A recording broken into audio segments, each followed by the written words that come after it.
Thank you, ladies and gentlemen, for being so patient.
Ladies and gentlemen, if you are already a front lawn faithful, you will know what I'll be doing right now.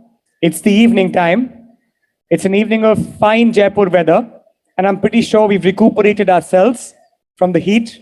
So I'll come to the center of the stage as much as I can, and with the energy I have left in me, I'll say a namaskar to all of you. And what you have to do is send the same energy back to me with a namaskar collectively. All right? Let's do this. Namaskar! Namaskar! Ladies and gentlemen, welcome to the 15th edition of the Jaipur Literature Festival, protected by Dettol, Banega Swast India. We are delighted to introduce Indian crafts, traditional and the contemporary. This session is presented by Etsy. India's indigenous crafts are renowned the world over for their exceptional beauty and nearly immeasurable range. They also comprise a vital sector in the country's economy as among the largest generators of employment and are responsible for a significant share of the country's exports. But how do artisans survive and craft industries respond to modern developments, changing infrastructure, means of production, demands, trends, and designs? CEO of Amrapali Jewels Akanksha Arora, fashion designer Anavila Misra, politician and author Smriti Zubin Irani, technology executive and entrepreneur Himanshu Wardhan are in conversation with journalist and author Seema Goswami in a session on the crafts of India and the path ahead. I will now, one by one, cue in the speakers and welcome them on stage. Akanksha Arora serves as the CEO at Tribe Amrapali and has been instrumental in creating the verticals at Amrapali Jewels Private Limited and launching Tribe Amrapali's website and retail stores. Under her leadership, they have created a global footprint as a leading jewelry brand with successful deployments in over 6 countries. Wow. She has quietly transformed the landscape of modern jewelry design with captivating originality and ensured that Tribe Amrapali retains its heritage and ethos while creating contemporary designs. Ladies and gentlemen, Akanksha Arora. Yeah, we can have it louder, yes. Ms. Anavila Misra is credited with innovating linen sarees and bringing them into fashion spotlight, thereby creating a new vocabulary for everyday luxury. Over the last decade, she built her brand from one weaver to over 200 weavers and craftsmen with sustainable employment. As a designer and champion of Indian craftsmanship, Anavila is guided by her core beliefs of mindful creation and being one with nature. Ladies and gentlemen, Ms. Anavila Misra. Mr. Himanshu Wardhan is a technology executive and entrepreneur. He is currently the managing director for Etsy in India, and his key focus is mobilizing and empowering the creative community in India and connecting micro-entrepreneurs from different parts of the country to the world through the Etsy platform. Ladies and gentlemen, Mr. Himanshu Wardhan. Ms. Seema Goswami is a columnist and author. Her long-running column, Spectator, in Hindustan Times Brunch, has a vast and dedicated following.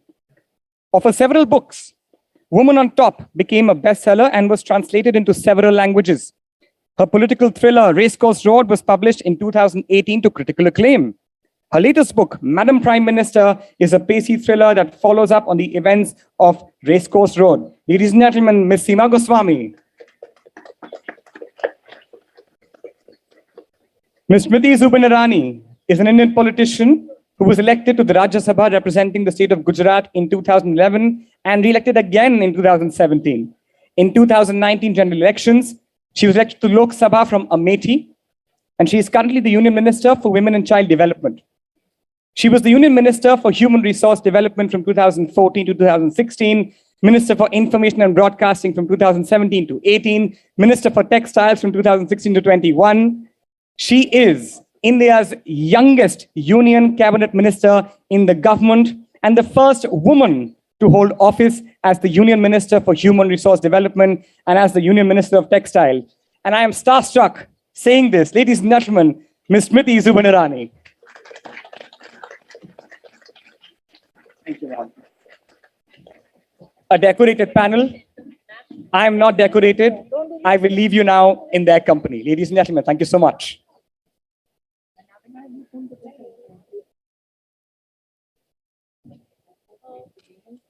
We need one more mic, right? Doesn't matter.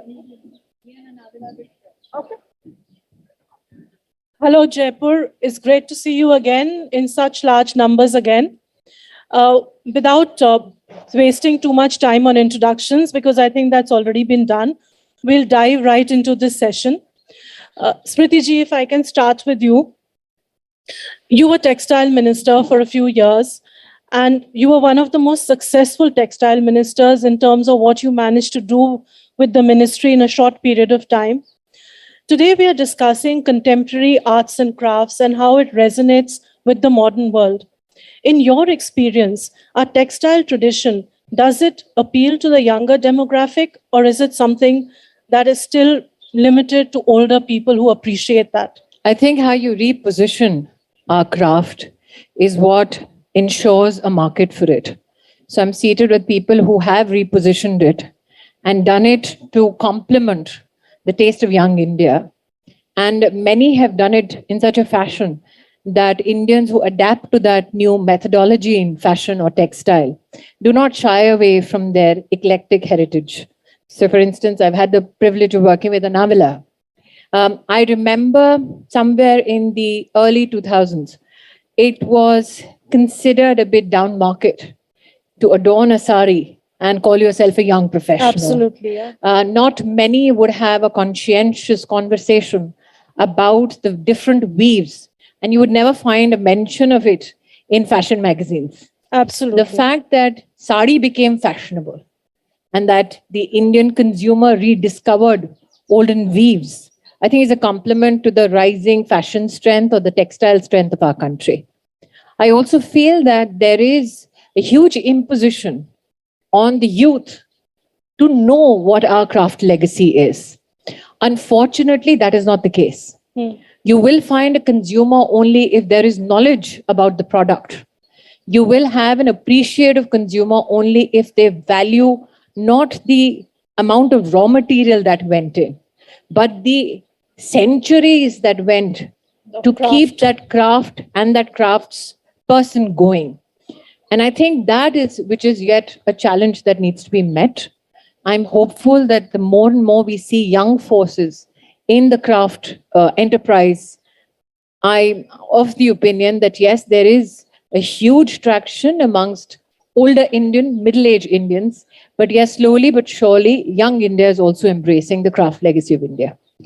Anavila, if I can take this to you, you work with sarees, you've developed linen sarees, which was quite an innovation in its way. You work with weavers to do that. And you're also, I think, consciously trying to appeal to a younger demographic. Would you like to tell us what that journey has been like? Have you had bad days, good days? What's it been like? So, it's been very exciting, the journey. The thought of contemporizing the sari is where my journey started. As Smriti rightly Can I just say your sari is gorgeous? Thank you. So, as Smriti rightly said, that there was a time when saris were limited to a festive wardrobe or a wedding wardrobe, and the younger generation, so to say, would feel that, oh, I don't want to look like my mother wearing a sari. The Behenji touch, no? So, because, and especially the handloom saris, because they came with a certain kind of border. There was a language which was carried on for many years, as you rightly said. So there was, to make them more desirable to the younger generation. I think that onus is with the designers, because if it's not desirable, how do you want that girl to kind of, she's looking at these amazing advertises from all the international brands, where the product actually looks very, very desirable and you want to own it and wear it. Yeah. Now, how to make sari desirable? I think that was the challenge. Contemporizing the weaves was a challenge. And then that's how I thought of linen, working with actually the traditional handloom. So the mix of both created something which was novel and desirable. And that worked that worked. And that worked. And a lot of younger girls have started coming to us, to the store, when I'm at the store, and they say that your saris, and we saw and also the presentation we do. So there was a campaign which we did. All the saris for the summer were with sneakers. Yeah, so they were I saw that. Yes, yeah. So we were like, now we can wear them. Yeah. And the blouses were loose and they were comfortable. They were more like tops. So I think what product we create, which is comfortable, but also how we present and make it more desirable. Absolutely. Akanksha, I think that brings me quite effortlessly to you. You've been working with Tribe Amrapali, which is the younger label, for want of a better term, a more contemporary label of jewelry which appeals to younger people. I had a question for you. Does your traditional Amrapali customer also buy the younger collection, or is it a completely different customer that you're dealing with? So we have, not only is it a new customer base, the existing Amrapali customers are there. And then we've also opened up the customer base to a younger generation, a new generation who is tech savvy and who likes to shop online. They love social media, because now it's not about what you're wearing to a wedding, but it's about what you're wearing to which event, and not repeating the jewelry. So taking a selfie and uploading that on Instagram. Yeah. So with Tribe, it's very easy. It gets easier for them to do it because it's price point jewelry.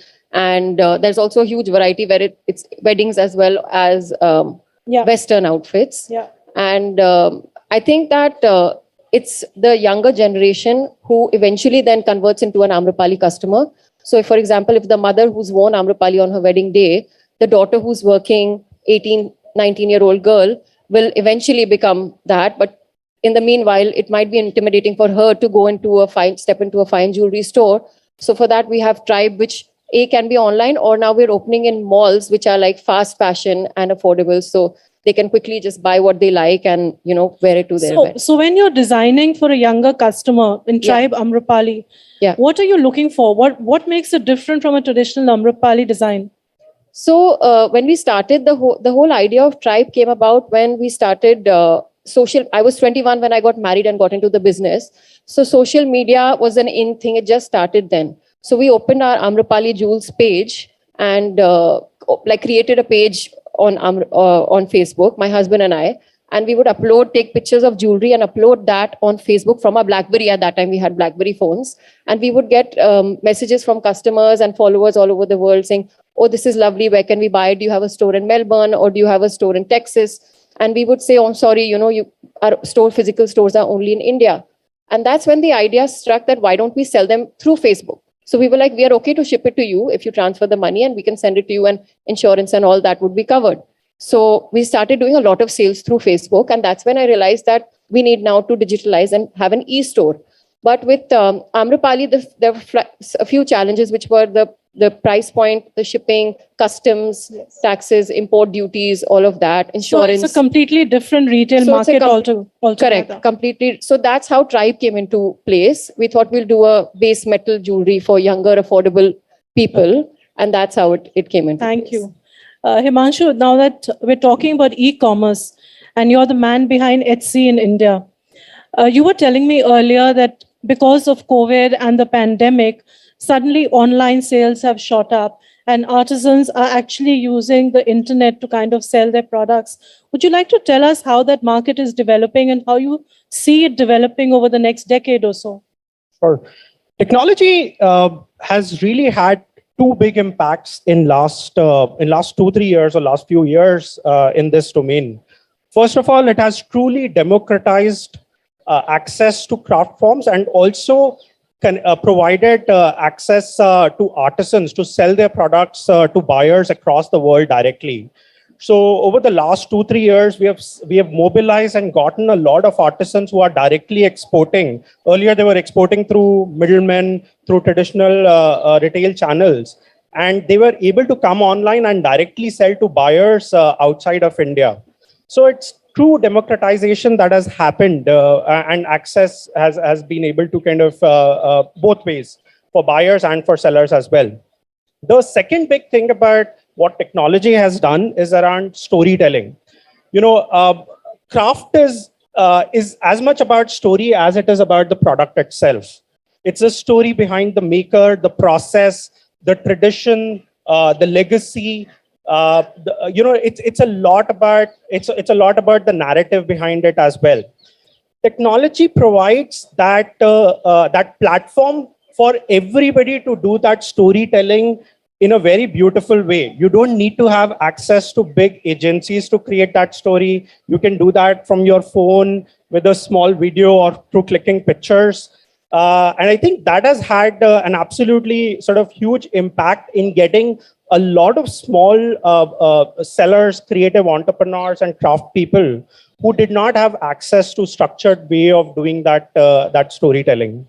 And that has really made a difference. It has made a huge difference. I mean, globally, we've grown that the amount of transactions happening for art and craft products by more than 100% during pandemic. When a large part of the traditional marketplace got impacted, there was a surge of hundreds and thousands of craft people coming online and setting up shops and like selling online. And the beautiful part about all of this is that it doesn't really require much capital. In last few years, with efforts like Digital India and with the internet penetration being there on every mobile phone, it has literally taken down the cost of starting to sell online to few rupees or few hundred rupees. Very true. Smriti ji, I have to ask. I have a problem buying clothes online. I need to touch them. I need to feel them.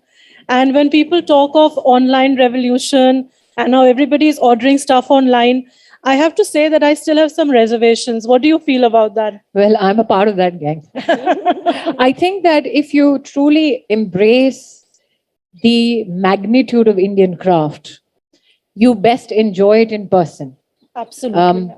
I also think that those consumers who've gone online out of pure compulsion do a great service to craftspeople who have digitally embraced commerce. But I also feel that when you look at the expanse of what business opportunity lies in the field, not many people know that in the entire pandemic, it's only the craft export that did not take a hit. In fact, it grew by 1%. Oh, that's interesting. And we exported craft worth 130,000 crores per year. Wow. That's amazing. And that happens because there is a visual impact of what we produce as a nation with regards to our arts and craft. I also feel that there is a buzzword of sustainability and sustainable consumption across the world. And it is fascinating how the world is now waking up to the fact that India, from a perspective of craft and textiles, was always predominantly sustainable. So we are finding new markets, especially where there is a conscious buying of sustainable products. We're also finding a wider market where people want to conscientiously buy products from female craftspersons or female manufacturers. Now, let's take an example of carpets. Jaipur rugs is a fascinating story. Yeah. They give raw material to female weavers. They do not give them a definite design, but those weavers in rural Rajasthan, they will weave. And some of them have gotten awarded in EU and Germany. Yeah. And that is the latent potential of Indian craft, which has come down from one generation to another, which is yet to be leveraged from a digital perspective. And I think apart from the consumption challenge from people like you and me who want to, touch that weave, and I call those consumers very brave because they have been cases where they believe that they were sold a hand loom, but it turned out to be a power loom. Yeah. But at least that consumer doesn't shy away from the entire industry, wants to continue to engage. But I also think the other aspect of digitalizing the entire atmosphere from the craft perspective is this. We have still not taught our people how to protect the IP of the design. Mm-hmm. Yeah. And that is a very complex issue. Mm. Because if you look at the internationalization of our craft, a lot of foreign companies would want a niche to be carved out by a particular design house, which does not necessarily copy a design or semi-copy a design, but is very original to what they're trying to sell. And when I talk about internationalization of, let's say, a craft or a weave or a type of textile, like Anavila, I'm sorry, I'm just giving an example of somebody who's seated right next to me. So Anavila would do sarees not just with a loose blouse. She would do it with a jacket. Yeah. Which makes it a good buy for contemporary Indians, but also finds an international market. Absolutely. Now, if I'm looking at Amrapali, what is the service that they bring apart from doing base metal affordable jewelry? If they create their own mini museum of designs, of artifacts, that is again a facet which I'm sure you have because I know I've seen it. That is again a service because we are myopically looking at craft right now from one consumer or one organizational purchase perspective. Craft has a dynamic impact in our society. It can give birth to tourism, a fascinating kind. Absolutely, yeah. Not only tourism, which is homestay in the artist's residence, but also tourism that is extremely enamored by, let's say, museums. So Anokhi has a museum, Amrapali has a museum. Yeah. So that gives us great potential. And lastly, I think that there's a social consciousness in terms of buying. Again, I'm going back to Anavila. She would do linen work in Murshidabad, in Bengal. Yeah. And one sees the impact on that local economy, on the community, of the intervention of that particular design house.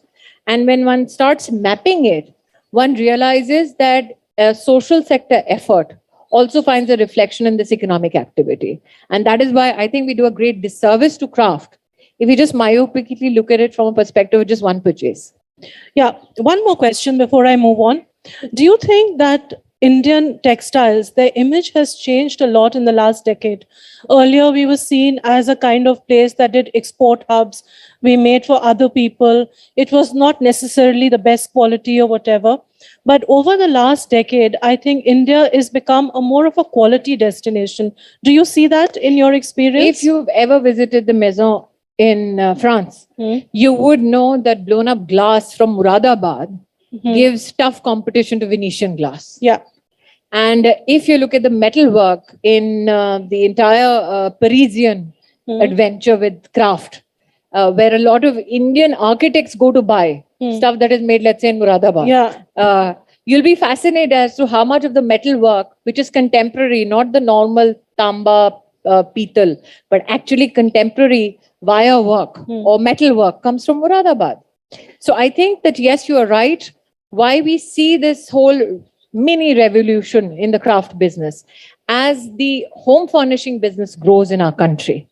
We should not only limit the craft impact from a jewelry or a saree perspective. We do a great disservice to the home furnishing business. Which is a huge we see market. Equal amount of embroidery on our cushion covers. Absolutely. We will see it on our bed linen. And I think that is the other strength. But when you talk about an international market, what was our challenge from a sustainable fashion or a sustainable home furnishing perspective? Our colors used to run. Yeah. And people used to shy away from handloom because everybody who's purchased handloom, let's say 10, 20 years ago, they would say, Rang ji nikal jata hai. Ek wash ke baad. And people wanted to buy something that they could sustain, let's say, at least for 2 years as a product. So when the government launched and the Prime Minister was insistent, let's launch the India Handloom brand. Let's certify organic colors. Let's certify it so that companies that want to work in collaboration with weavers know that this becomes then the quality hallmark. And when that started happening, I mean, I have seen a shirt making company do a handloom shirt with mother of pearl buttons. Wow. And directly, Alan Solly did it. Yes. Directly in engagement with the weaving community. So yes, markets do get facilitated. More and more businesses come and stand behind the weaving community or the crafts community. Yeah. If these elements with regards to raw material and the supply chain are facilitated. Great. Anavila, if I can take this to you, you work with weavers on a one-to-one basis in Murshidabad, where you develop linen for these saris. Was there resistance that you faced when you went with this concept, or was everybody very receptive to it from the beginning? So the first linen sari was developed. Just put your mic close. The first linen sari was developed in the Fulia region of West Bengal. I think that was the only region where the weaver had a little bit experience with linen prior to my going to the cluster. They were making stoles which were very small in their width for Japanese buyers. So it was easier for me because they understood the yarn. But to ask them to put the yarn on a sari width was a challenge. And I had to take the responsibility of the whole experiment on me, and they were ready and open to work on it. And you said if it didn't work, you would pay for everything. Yes. So I gave them an advance, and I wanted to take that chance. And in fact, when the first sari came out, the weaver was like, let's stop it. Who's going to buy it? Because they were so used to making very soft cotton and silks in West Bengal, that a coarse material like linen. And I assured them, I said, I'm going to buy all of them. It's, my order to you. And from there to now, when linen, if you go to that region, every child knows what linen is and what linen sari is. So the point is, like Smriti was now bringing on the whole thing of heritage and craft, there is such a deep knowledge, practicing knowledge of crafts in our rural clusters, which is a juncture of social, economic, and cultural, merger, that sometimes looking at crafts, we are so enamored and we are so, blown away by the beauty of craft, and its association with heritage, that we kind of don't see the potential of employment that lies there, which is huge right now. It can actually transform a community. And because, we are second largest only to agriculture. So just imagine if all of that knowledge from ancient India is tapped into potential sustainable employment, what we are talking here.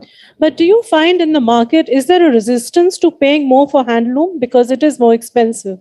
See, people are slowly understanding, so the question is a weaver, we just glorify the weaver.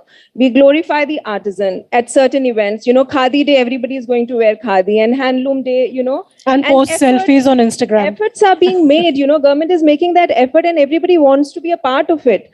But we glorify that artisan and weaver on that particular day. But do you understand when you haggle with an artisan or a weaver or a person or a designer who's working with an artisan and asking for a particular price for that product, you're kind of talking like you're talking to a laborer, and that dignity of work, that heritage which comes with that skill set, we are kind of overlooking all of that. We are never going to bargain at a Chanel store, or a Hermes store. No, frankly, you shouldn't bargain with laborers either, because that's also a skill set. So what we do when we tell an artisan, I've seen at Hearts when artisans are selling their own wares to the consumers and consumers are bargaining, they don't understand that one sari takes months to weave on.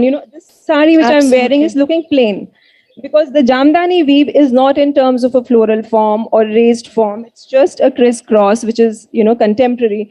And you will see it and you will feel that it's a plain sari. I'm not going to pay this price for that sari, but you know that the weaver has sat on that loom for 2 months to make that sari. You have to understand that. And we say that they have to continue. The onus of continuing that art and craft and skill lies on their shoulder, but we are not ready to pay them for that. Yeah, that doesn't make sense. So how will their kids go back to that craft? So I think the consumers a lot of consumers are understanding, but the consumers who actually talk about craft and art and our heritage need to understand and value crafts, by showing respect towards the artisans. Absolutely. Yes.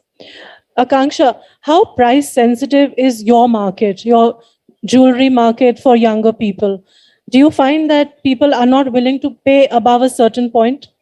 So the idea for Tribe was to keep it price point and to have it affordable and appeal to a larger audience. As we were talking about, and the topic of our conversation is the future of art and craft. So adding the way we can do it price point is, say, for example, if one karigar takes 2 weeks to make one piece of jewelry by hand, but the same karigar with the same skills and with the help of added technology and digitalization and machinery, can make 200 pieces in 2 weeks. So that is 200 customers instead of one customer. So we can have that many more stores for Tribe. That's the idea. And then we employ that many more people in those stores. And even our packaging, which is handmade bags and cloth pouches, which we give with the jewelry, that as well gets more business. So everyone, it's a win for everyone. For everybody, so keeping it price point works for everyone as well. And then the karigar finds it worthwhile for him to do that because he gets more pieces to make. And then his younger generation feels like it's worth his time as well to join. It's a worthwhile job to do. To join learn jewelry making, which is now mostly the younger generation is moving to white collar jobs. Yeah. So they find it worthwhile if they have enough revenue to come into the business and learn jewelry making by hand. So like Smriti ji was mentioning your museum, Yes. do you use it like an educational tool to explain to people what goes into the making of your jewelry? Yes, absolutely. It's actually the country's largest private silver tribal jewelry collection, which was started, which is my father-in-law and uncle's, they collected over 40 years. And these are the pieces which they thought were too precious to sell or part with. They just kept collecting in boxes, and finally they realized that this is enough to sort of have a museum. So the entry for the museum is free for students. It's for them. It's actually the whole purpose was for them to give back to the society, and so people can come and see all the different techniques of jewelry making, and how it was amazing how back then a lot of things were so luxurious in made by in silver, and things like toothpicks made out of gold and diamond, which we cannot imagine. That was true luxury at that time. So if anybody is here from outside Jaipur, or even if you live in Jaipur, do visit her museum, and it's a great experience. Himanshu, to come to you. I mean, we're talking about artisanship, we're talking about craftsmanship. How have you kind of with Etsy tried to help people to kind of increase their sales, to kind of improve their markets? You were talking about the global market and how you're selling to people abroad. Would you like to tell us a little bit about that? Yeah, sure. So I think one of the things that a couple of points that also Smriti ji mentioned. First of all, at Etsy, 81% of our micro entrepreneurs who are selling on Etsy out of 5 million globally, 81% of them are women.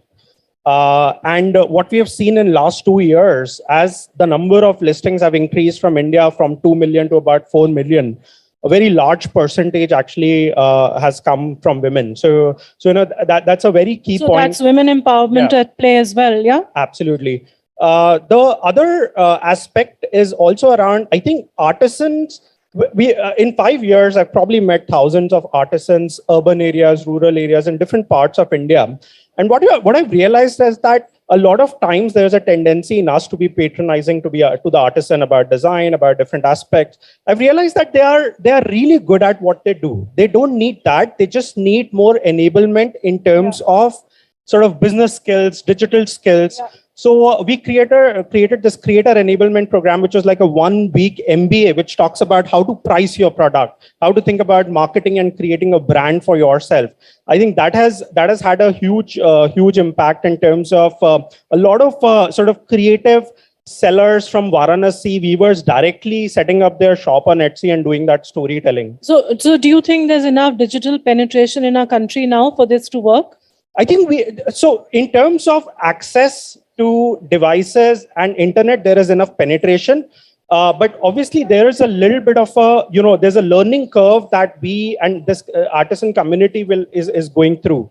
What very interesting thing that we have seen is that, artisans who have been doing this for, let's say 30, 40 years, there is an inertia to adopt it immediately, even if COVID was a big push to them. What we have seen that the second and third generation who might not be taking up the art and craft form, they are helping their parents and grandparents digitally to come online on platforms like Etsy.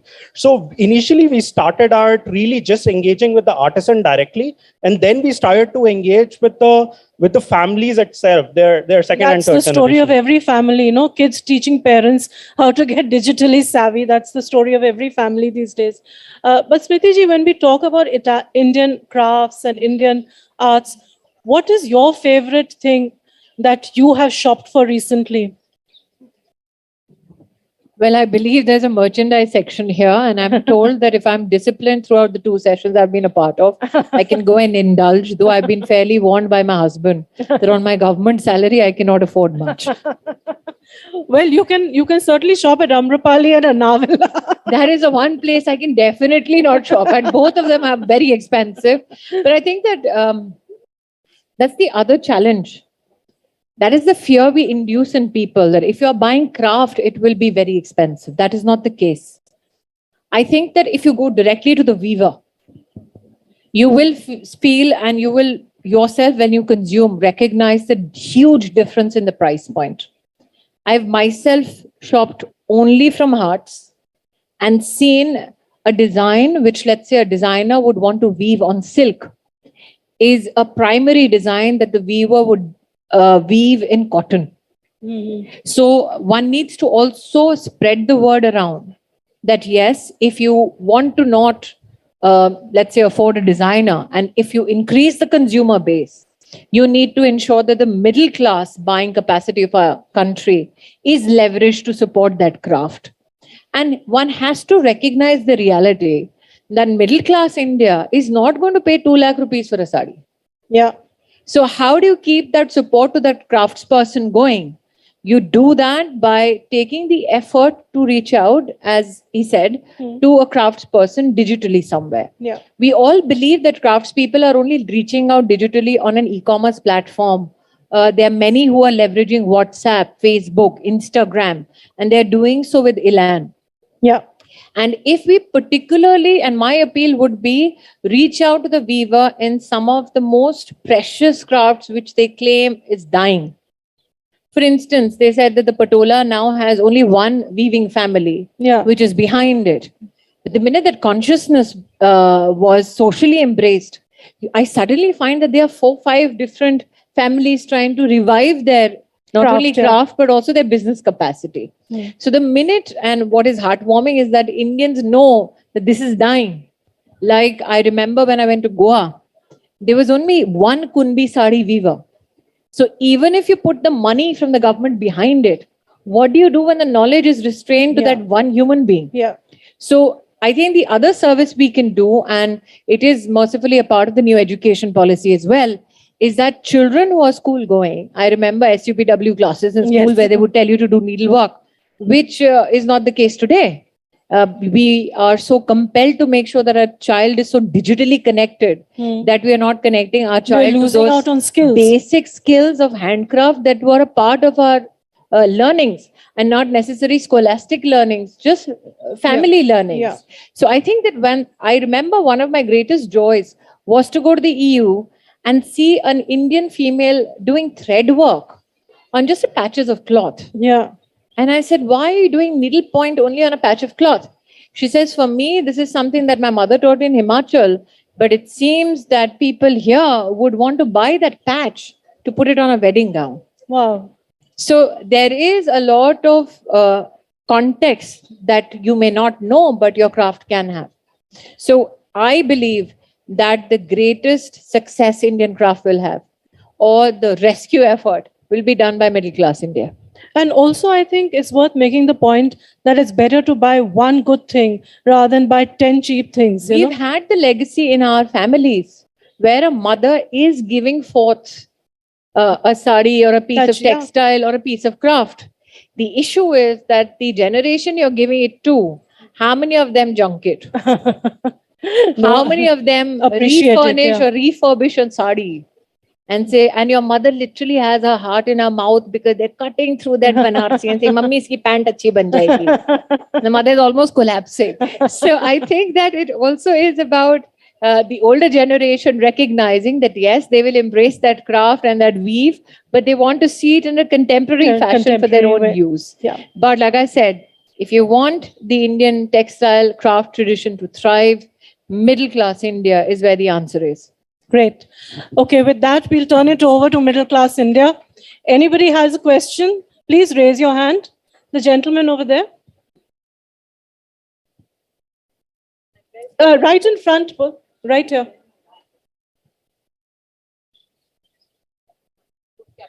So we have a lot of fashion for women. Can you put the mic? Yes, yes. We have a lot of fashion for women. We have nothing for men. No group captain. You're very if I fashionable. remember that you are a group captain, Yes, correct? ma'am. Yes. So I'm apologetic, sir, with all due respect to the men in the audience. I did speak about the Alan Solly's shirt, which was Yes. hand woven with mother of pearl buttons. Please do not in any way fashion yourself as a male victim of fashion. But should you push it? It's 50% of country's population. You know, you could have a whole new market.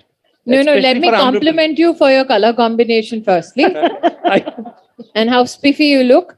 But like I said, do not portray yourself as a victim of fashion. Men have enough brands, enough consumption. In fact, many a times they, and all the ladies here will agree, they tend to take more time to shop, more time to get ready. And They they have a don't shop plethora- enough. Beg your pardon? They don't shop enough. Okay, Don't we'll tell the take wives another that they are doing question. the shopping. There's a gentleman over there in the same row where you're standing, raising his hand. Hi, I just wanted to ask that there are many big designers we have heard of in recent times. So many a times, if we are talking about middle class India, so they cannot afford those designers. So what is the way that they can also, because those designers are portraying Indian tradition in a very good way, and the other celebrities and everybody are also encouraging people for those kind of dresses. But how can the middle class India afford those dresses and Okay, those thank kind you. of designs? Thank you. Anavila, you want to take that? So, you're talking about the popular designers and the celebrities who are wearing those designs. But if you actually do some research, you will see in the last 1 decade, we have so many homegrown small brands who are creating products, ethical products, sustainable garments, beautiful, fashionable pieces, which are very affordable. Explore Instagram. You'll find many people there. Also, I But think also look out for the local heart. That's where people congregate. I'll add to that. I think Anavila's, I've been following her design for a long time. I mean, I've seen that a lot of young designers have been inspired with her aesthetic and revival of a certain kind of linen sari to then come up with maybe linen saris that are, so there are a lot of them. So I think there's a large purpose that it serves of inspiring a generation of designers to create products in different price points. You're just going to have to look hard to find cheaper alternatives, is basically what they're saying, right? I think that the cause for celebration is that those options exist. Yeah. There is this young designer lady from Kolkata, Paroma. She does, and when I first saw her work, she said, I only specialize in blouses and then I try and do sarees. Oh, wow. Which was very different Yeah. an approach as a designer. But I have seen most of her work is cotton based. Most of it is contemporizing Bengali weaves and designs and all affordable. So I guess you need to look out in your city for a local heart where weavers come together. And also to these young budding designers, you'll find plenty on Instagram and Facebook. Okay, we'll take another question. At the back, there's a gentleman raising his hand.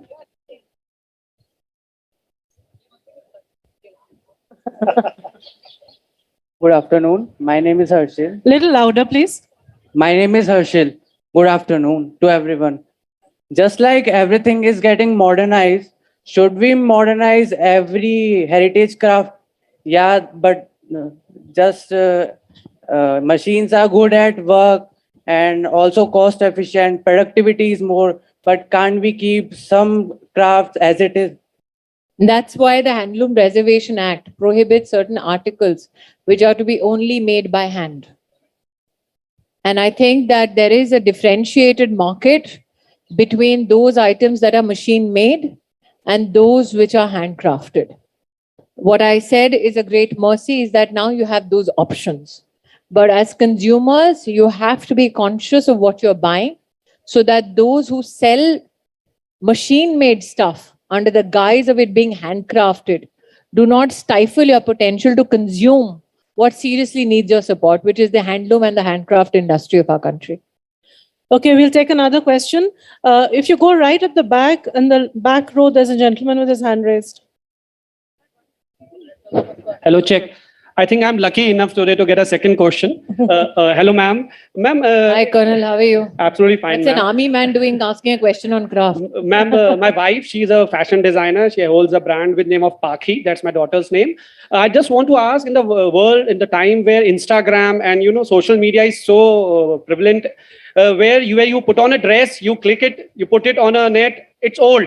So where now with the time, the handicraft or the handmade dresses are not able to compete with these machine made where you put it on, click it, old, you don't never look at it again. Whereas our dadis or our moms, sarees are still being kept safe in a proper iron box. So how to make it more competitive? Okay, thank you. This is what is coming up more important. Okay, Anavila, you want to take that? So, I would just like to bring to your, again, what Himanshu just said a little while ago, that promoting craft and handloom also has, you need to create a story, you need to tell the story. And when you tell the story of a piece of a saree or a product or a garment or a jewelry piece made with love, with generations of skill set going into that one product, I think it holds immense importance and much more than a machine made fast fashion, fast use, because that's also necessary in today's market. But the storytelling for the craft is very, very important, and something which is mindfully created, I think, and I feel is always mindfully consumed. Akanksha, you want May to I add add that also in today's time and today's generation, most of us now do realize that you cannot wear one outfit just once or one piece of jewelry just once. Yeah. So in fact, the top bloggers of our country are doing posts dedicated to restyling one outfit or one There has piece of to be jewelry sustainable in 10 fashion. different ways. Exactly. So wearing a choker with a dress, styling it with a sari, then styling it with a lehenga. That's what they do. Or wearing it on their head as well. Yeah. That's what lots of bloggers are only posting and pushing that content forward. I think that's a major force of trying to do sustainable fashion. Yes. We'll take another question. The gentleman there who's already standing, making it easy for us. Thank you, ma'am.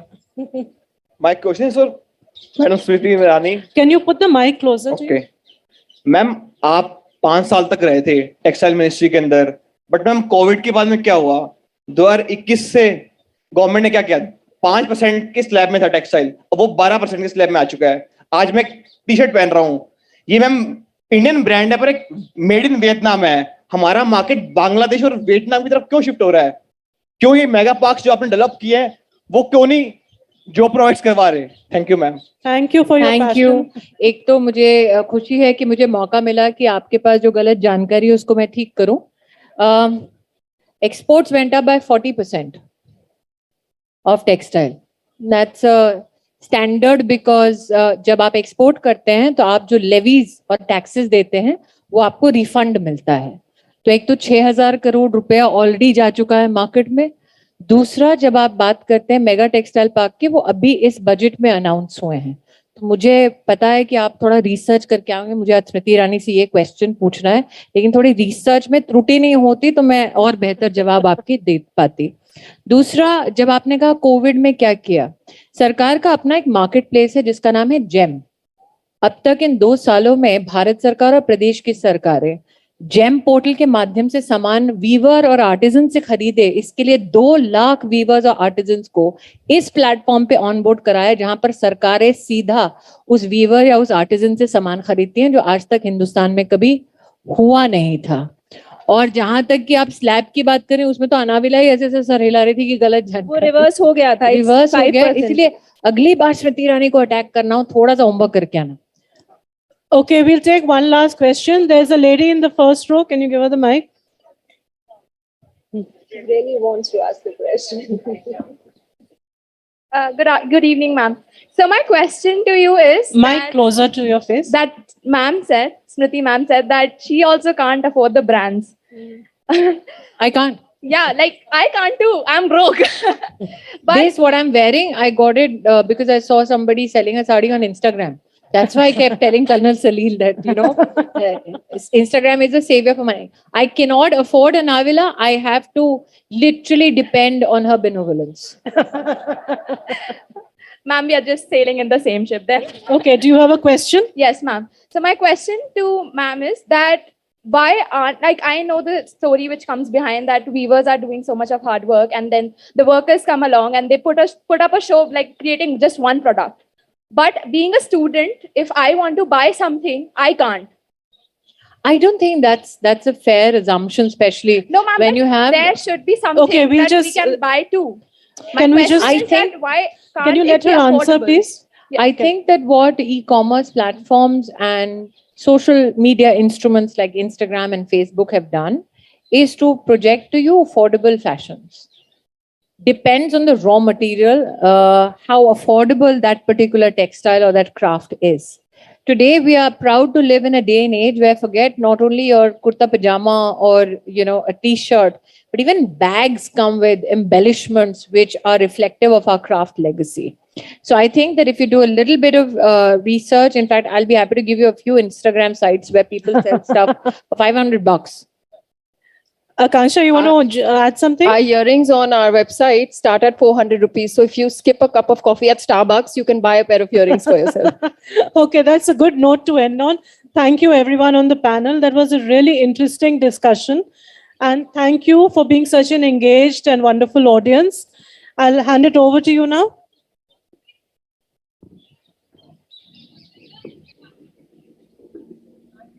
Ladies and gentlemen, I know we have a lot of questions to ask, but Let the unfortunately, lady, because she's taking the effort to shout. Yes.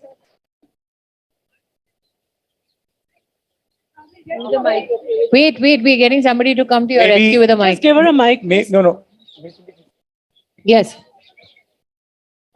Hello, ma'am, am I audible now? Yeah, just very quickly, yeah? Yeah. So one thing, when we ask these questions, and this is to you, 6 men were asked, like everybody has raised their hand. There was a woman sitting in that column. There was a woman sitting in this row. There was a woman sitting right there. You didn't ask one.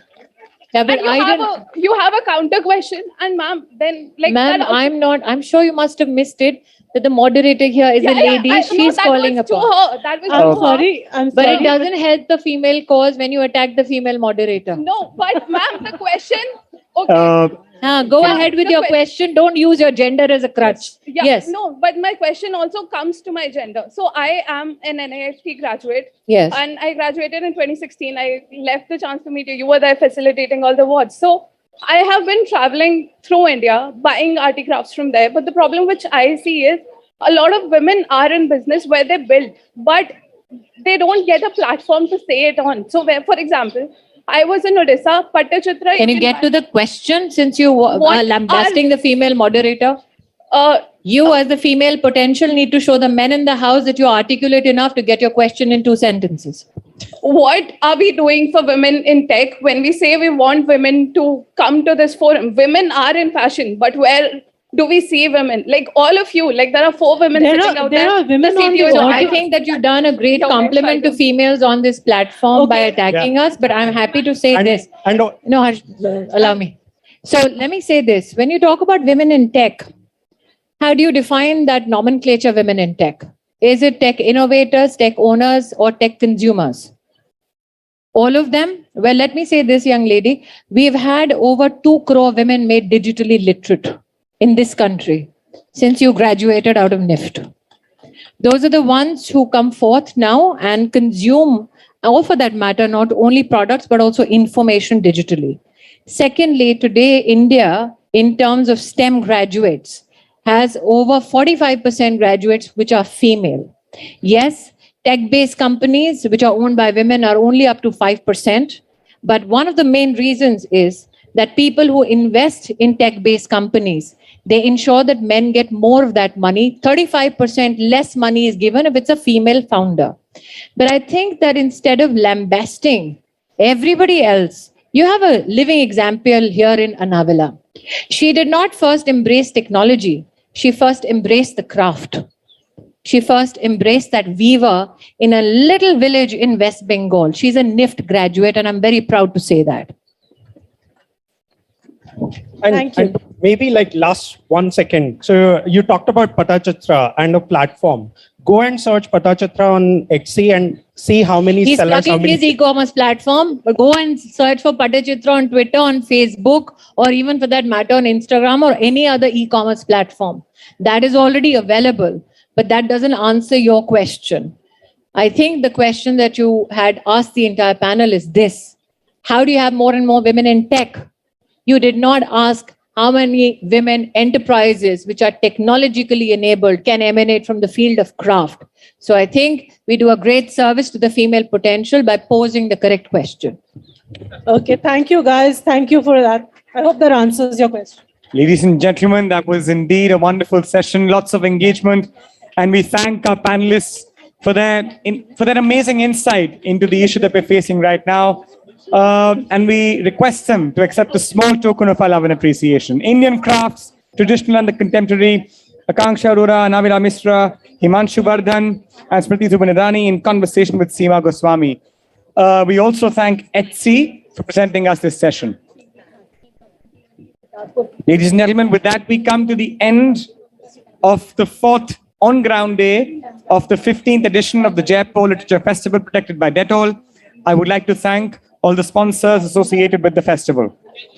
Etsy, Amar Ujala, Business Standard, The Week, Sakal Today, New Indian Express, Embassy of Italy in India, plus the Istituto di Italiano di Cultura, the JCB Prize for Literature, Dainik Bhaskar, Red FM, LIC, the British Council, Hawthorne Literary Retreat, Embassy of Ireland, ABP, Chumbak, United Nations, the Royal Norwegian Embassy, Blue One Inc. Escorts, Hero Future Energies, Australian High Commission, Culture Island plus the Embassy of Ireland, Dettol Banega Swast India, Amazon India, Rajasthan Tourism, Embassy of the United States of America in India, HarperCollins, Value First, Department of Women and Child Development, Government of Rajasthan, Embassy of Iceland, ICANC, Embassy of France, Fortis Hospital, One India, Daily Hunt, USPTO, iStart, Government of Rajasthan, Srishti Manipal Institute of Art, Design and Technology, Mensa, Penguin, Bank of Baroda, Diageo, Jan Mikulski, Mahindra World City, T-Box, High Commission of Canada, Bira, VFS, Rambagh, Bottle Opener, Hotel Partner, Edelman for the PR, Koo, Launchora, Airtel, Clark's, which is our festival venue, Leela for the Writers' Ball, Rajasthan Patrika, TriFed Jaipur, Royal Hermitage, and Airtel. Ladies and gentlemen, see you all tomorrow for the final on-ground day of the 15th edition of the Jaipur Literature Festival, protected by Dettol, Banega Swast India. We hope you've had a wonderful festival so far. See you all with the bright Jaipur sunshine tomorrow, which will soon turn into lots of heat, which will cool down in the evening. We'll have all shades of Jaipur for you tomorrow at this amazing, amazing festival. Thank you so much for being here. Thank you.